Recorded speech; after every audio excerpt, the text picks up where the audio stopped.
Hey, I'm Evan. I'm Mike. Welcome to USS Sea Stories. The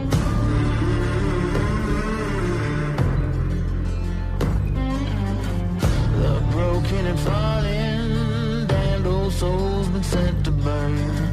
Nowadays they've been calling, telling me soon gonna be my turn. Head down. So you've been in for 22 years.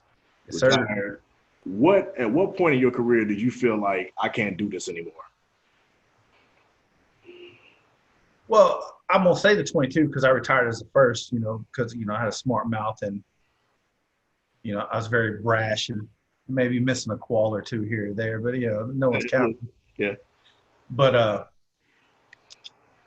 after my second boy, I was dreading going back to a boat, going to sea until I got a PCU, which they say, the first 2.5 years is gravy. It ain't bad. But man, that when the boat comes together and you start taking systems and stand and watch, that calls for some pretty long days. Yeah. You think of Sonarman, PCU, he's out by noon. No, we weren't always out by noon. You still had to do a bunch of stuff and system takeovers and stuff like that. I didn't have my hands in a lot of that, but it was just a lot of long days. Yeah. So getting on that, dude. Like, I remember. Well, I was a boomer guy. I've always been on a boomer. I've only been on one ship, but it was a boomer. And getting on that, going to shore, on shore, you're not out at sea or on shore. Like the yeomans, that's when we really work. And you would see a lot of other divisions doing whatever. We didn't really know what you guys did. I know you went to trainers, stuff like that. Are you talking about an off crew? Yeah, when you're switching. Post-deployment training period? Yeah. Whatever it is, PDPC? Yeah. We did a lot of trainers, when we were in the room. So you're on the West Coast, right? Yeah, I was in Washington. Yeah. Well, in our building, weapons department were all in one room. You had the sonarmen, the FTs, the torpedomen, and those lazy ass missile techs. Yeah. They stayed over there themselves. But we still had training to do, and I had a chief that we, as soon as off crew started, we were just because petty officers. We don't stay late just because something might happen or this or that or this. But if we weren't trainers, man, we were there. They expected us to be in the books. Some of us senior guys had to write exams, daily quizzes, to keep your TMA and all your intel, up to date. Okay. That's kind of what I wanted to know because, just call me ignorant. I've been a yeoman my whole fucking life. Right. All I saw was the other divisions going to trainers and then leaving at noon. I didn't know what they did after that. Maybe they went home. Maybe they did other stuff. But that kind of puts a light on things. I never considered that you guys actually had shit like having to write exams for your guys, all kinds of stuff. I mean, that makes sense. Yeah, we still had to qualify. We had to give checkouts to the junior guys. And a lot of our trainers, I know from my boat, were scheduled from, 12 to 16. Like, who the fuck schedules a trainer at 12 to 16 on a Friday? Yeah. Wyoming Gold. Yeah. You see it there all the time. But, it was we still did stuff. It wasn't like we were on the boat for, refit or, refit assist, working. But when we were in there back there, we still had to, do quals, do, daily, our daily reading and, just try to teach the guys, the junior guys that ain't never been out. See, like you get these dudes in off crew and they want them qualified broadband via trainers and, tabletop lessons. Like, man, no, because, in trainers, they try to do all this crazy shit, and trainers like, come on, man, this dude ain't gonna see this out to sea. Let's get this kid out to sea and see what he's really gonna see in this box where you tracking the same merchant for like 17 days and that's it. Speaking of which, bro, I like that you mentioned that. So Mike and I were both yeomen. I never qualified broadband. I don't know if he did. Yeah. You did? Okay. A lot of people don't know what the fuck sonarmen do. I mean, they obviously have an idea. You put sound out in the water and you hear the sound, right? How about you describe the actual job, what you do, how you track things, if the weirdest thing you sound in the water, all kinds of shit like that. What can I say and what can I not? Like Evan said, man, sounds in the water, it comes through the dome. You know, there's a process that it goes through a bunch of stuff, and it comes into our headphones, and we hear it, and it, you know, makes the green screen on the line, or the line on the green screen a little bit brighter, so it gives you idea, hey, there's something here. And then you put it, you track it, and then you do some math with it. And you can get the range, you can get the, you know, the speed, what course it's on roughly, you know, and you pass all that stuff out there to the fire control guys. And as they're gobbling your dots, you know, they, I don't know if they do that anymore on the newer versions, but, you know, they do all the stuff they need to. And that way, if we ever have to, you know, do what we do, you know, sink commies from Army, you know, we have everything we need. Yeah. But, you know, well, I don't know what I can and can't say anymore because, you know, as, you know, I don't want to go to fucking Leavenworth. Right, yeah. Don't give away any of those. See, we all got their clearances still. Yeah. So on movies, they show like blips and shit like that on the sonar things. Oh, no. I remember my days when I actually would walk into sonar. It didn't look anything like that. It was more like almost like a graph. Man, to be honest, it looks like the Matrix. You know, them reading them green screen. Right. That's the old school way of it. You know, the new ARCI stuff is, you know, kind of the same, but, you know, it's leaps and bounds. You know, basic sonar is still basic sonar. Mm-hmm. But with the newer technology, man, it almost does it for you. You can have A-Gang come up there and say that it's so easy. Nothing against my A-Gang brethren out there. Yeah. So how about like the weirdest sound you've ever heard in the ocean? Like, is there anything specific in mind? Because I've heard a couple sonarmen saying they heard some weird shit out there. So I just wanted to see if you've actually personally heard anything that's really fucking weird out there.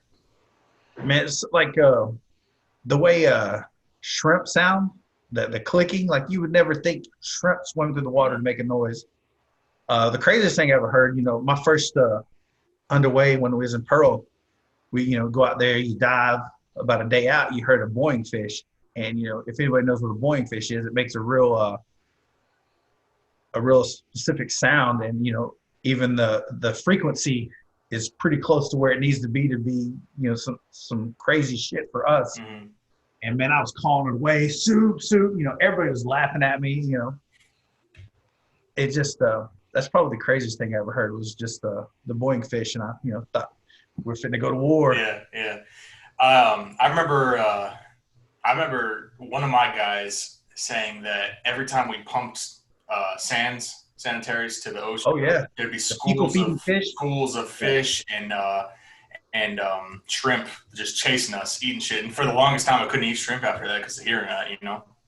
Yeah, it is like especially if you're in like real clear waters, tropical waters, you know, they'll raise the periscopes, you know, to when you blow sands, man, fish everywhere. And what is blowing sands for people that don't know?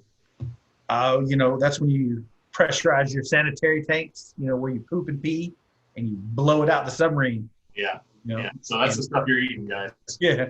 So all you have to think out there fishing in the tropical fishing strips. You know what you're eating now. I hope it tastes good. Yeah. So how did you? Yeah, I don't eat fish for that reason. So how did you end up in Charleston and getting the job that you got? Oh, the book vault custodian, aka librarian. Man, it came up in when it came up for orders, it was either I go back to Groton to the schoolhouse, go back to Groton for the schoolhouse, back to Groton for the schoolhouse, and about 8 more of those back to Groton for the schoolhouse. There was a security force at dive school, which of course was my number one. Who wouldn't want to go to, you know, Panama City, Florida for 3 years and run security for dive school? Right. Or, you know, just a general builder at NNPTC. And I'm like, you know what? I wanted to go to dive school, but that didn't happen. But going to see, you know, how those nukes are treated and understand where that silver spoon in their mouth comes from, you know, because they're hand-fed fucking everything. Yeah. It was something pretty cool to see, man. There's some weird cats out there in that school. Yeah, you were one of the few guys that I met out there that wasn't a yeoman. On like staff duty. most of us there that we hung out with were yeomen, you know, or logistics and stuff like that. But yeah, you were one of the few guys that were actually there and used to party with us and shit like that. Remember you, man? You were a wild motherfucker. Man, I try to keep it real. Fuck them nukes. Yeah, I remember walking in my first, real day there, and one of the guys that was on the boat with me, he was in the office right next to me, and I didn't realize the CMC or the cob, whatever they are, sort of. So what's up, you filthy fucking steam pig? Yeah, that didn't go over real well. But man, I had a good time at Charleston. How was it for you being around like other surface people? Because you've been your whole career around sub guys. So, you know, actually being with actually the surface part of the Navy, like how was that changed for you? Some of them were pretty cool. Some of them were exactly what I thought they were. You know, being nukes and stuff like that, you know, they're already weird in my book. But there was a few of them like Jace. I don't remember his last name. I know he's an officer now, but he was pretty cool. You know, he's a pretty cool dude. I don't remember really any more, you know, surface guys that were nukes there. You know, I worked with a couple. You know, I still stay in contact. You know, like Chris Baker, he's a pretty cool dude. He was an MC. You know, he's actually up there in Rochester right now. You know, filming the protests and or riots, whatever you want to call them, whatever's going on up there. Nice. You know, doing good work up there. You know, trying to bring the clear and precise truth, not this fun bullshit either. What, you know, depending on the news you read. Yeah, Facebook. Yeah, and you know, he was pretty cool. We had a boats that worked with us. You know, it's pretty cool. You know, just learn the stuff that they did, their daily lives aboard them tin cans, and yeah. You know, I felt sorry for them when they're talking about going through high seas and shit like that. I'm like, man, that just puts me to sleep in my rack because we're just barely rocking. Yeah, we just dive deep, right? Yeah. Yeah, man, I remember shit like that. Like, my ex-wife was service, you know, so, you know, I heard her side of the story, and then I went, did a tour on a carrier and stuff, and met some people on there. Things are huge. And it was interesting, man. They're definitely different people than submarine guys. Like, they probably look at us like we're complete fucking weirdos, you know? We grow out our beards, we wear sneakers, and we're super informal, you know? Oh, yeah. Formality's only a light switch away. Yeah, you know, we're talking to chiefs like they're our buddies and junior officers by their first names and stuff like that. Yeah. For them, that's atrocious. Like, how dare you ever say something? I remember, you know? First time I was ever on a surface boat, we were looking for something. It was me and like 3 other guys. We were E3s, you know, my first deployment, you know, walking around in the green poopy suits that we had, you know, for, you know, doing dirty stuff. So you were a surface guy too? Oh, no. We was in Lamont on the tender. We was walking around on the tender looking for stuff. Yeah. And we're walking through and you hear this, hey, shipmate, why are you walking on blue tile? Because it's on the floor. I don't know. You know, I don't know this is the O deck. Yeah. Come on, man. You see that big black thing down there? That's where I live. You know, you can kindly tell me, hey, I'm not supposed to be up here. It'll be okay. You don't need to yell. And that didn't go over so well. But, you know, that's at that point in time when I knew I would never survive on the surface. Yeah, man. They're very formal, bro. Like, you we fuck with each other on submarines, like, hey, shit, man, what the fuck you doing? You know, stupid stuff like that. If you call someone shit, man, on the surface, I swear to God, it's like you're taking the Lord's name in vain or some fucking shit, dude. Like, you do not call someone shit, mate, on the surface. It's like a swear word or something, man. Yeah. Yeah, no, I got to ride. We went from Lamont to Naples, 4-day transit.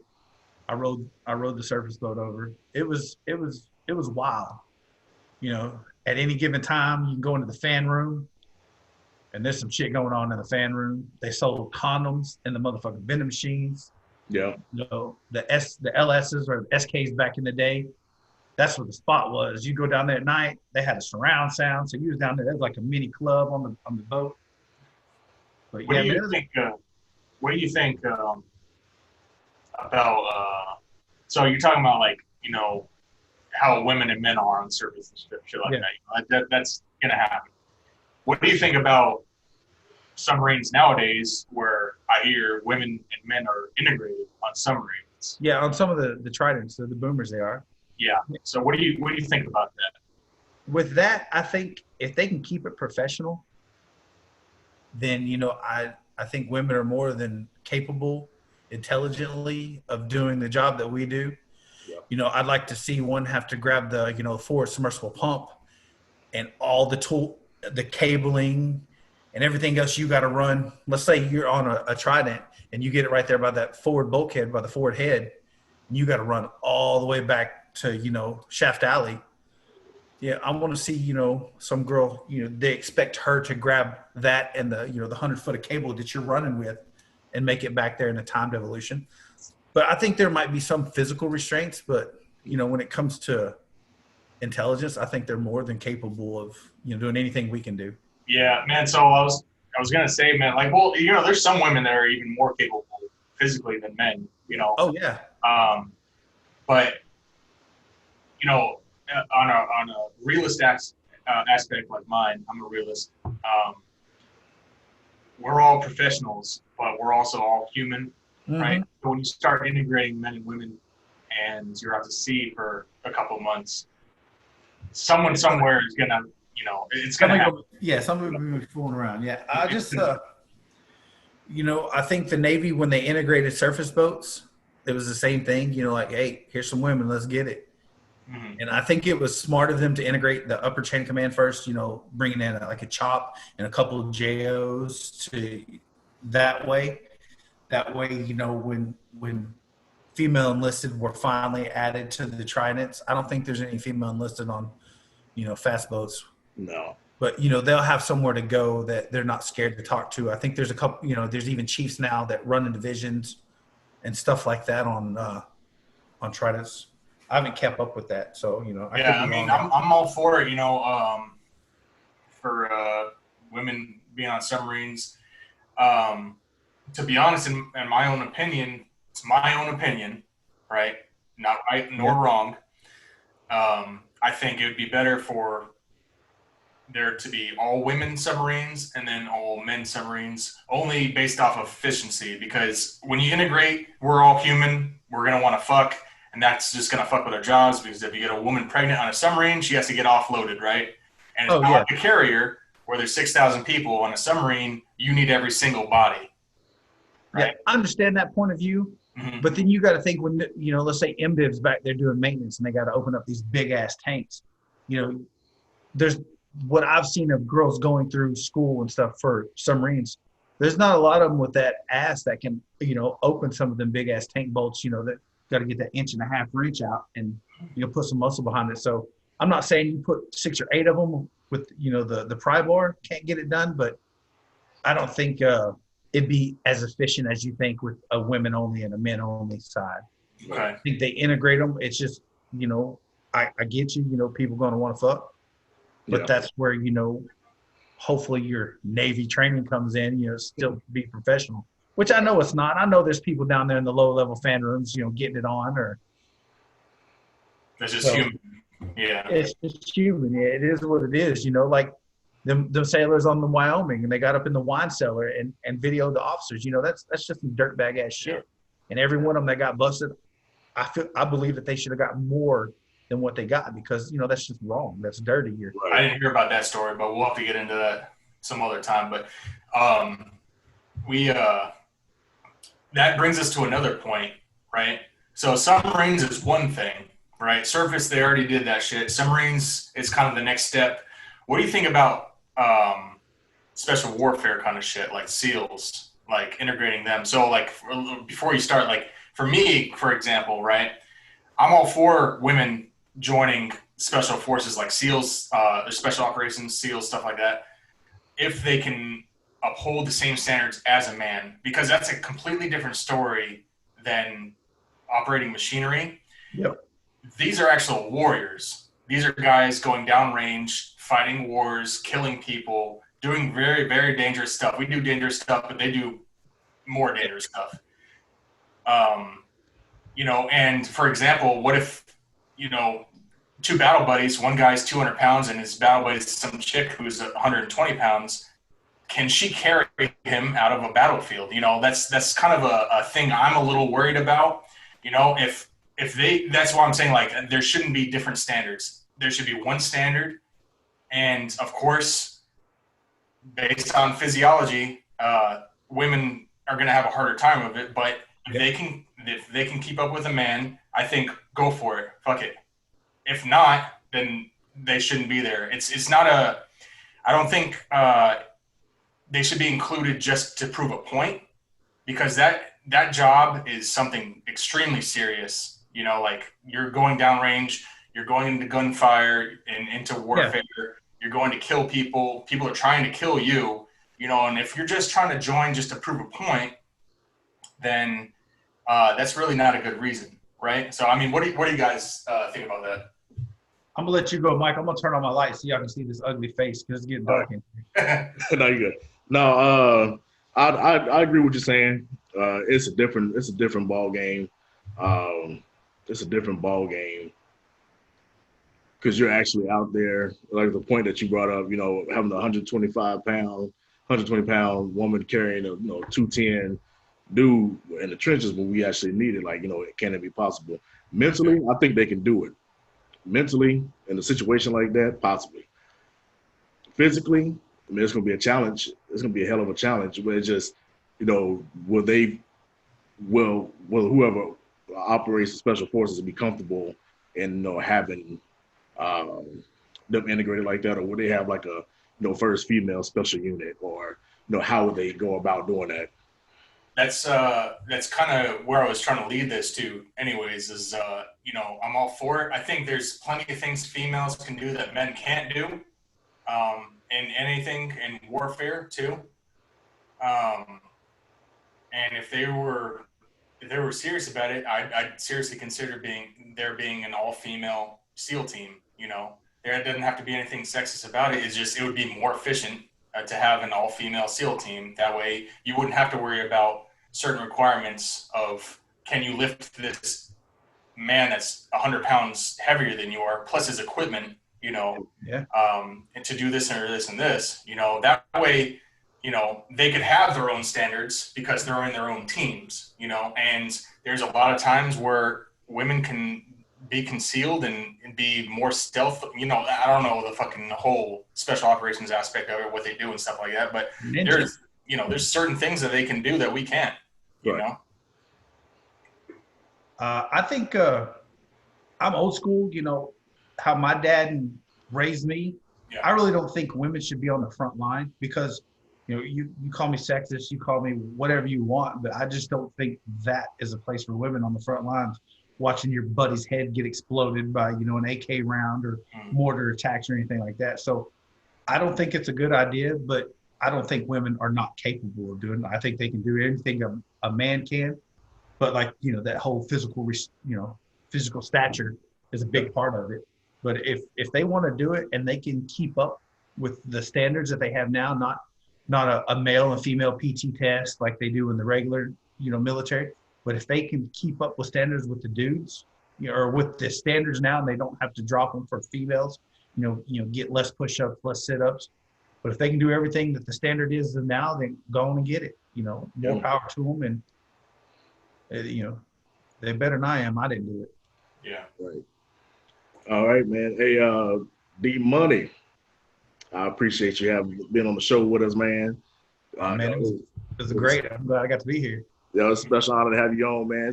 Thank you for your 22 years of service with us, bro. Hey, man, thank you for y'all's. You know, it was a tough time out there. For sure, man. We're definitely going to have you back on here. Yeah, man. Oh, no doubt. I look forward to it. Yeah. Definitely have you. You got any last words for the people out there? If you're watching this and you ain't decided what you want to do yet, and you know you don't go in the Navy, man, don't be a target. Come down there, have a good time with us, and I'm telling you, man, submarine's the only way to go. There's gonna be a lot of people telling you stupid, it sucks, submarine suck, and you just got to pick the right job. And if you're wondering, radioman, become a radioman. Or a yeoman. I mean, yeah, yeoman. No, y'all working for it. Radioman don't ever. So. True. Unless you're a PD, and that's it. True. Yeah. All right, man. All right, man. Till next time. Yes, sir. The devil's gonna come when the sun goes down.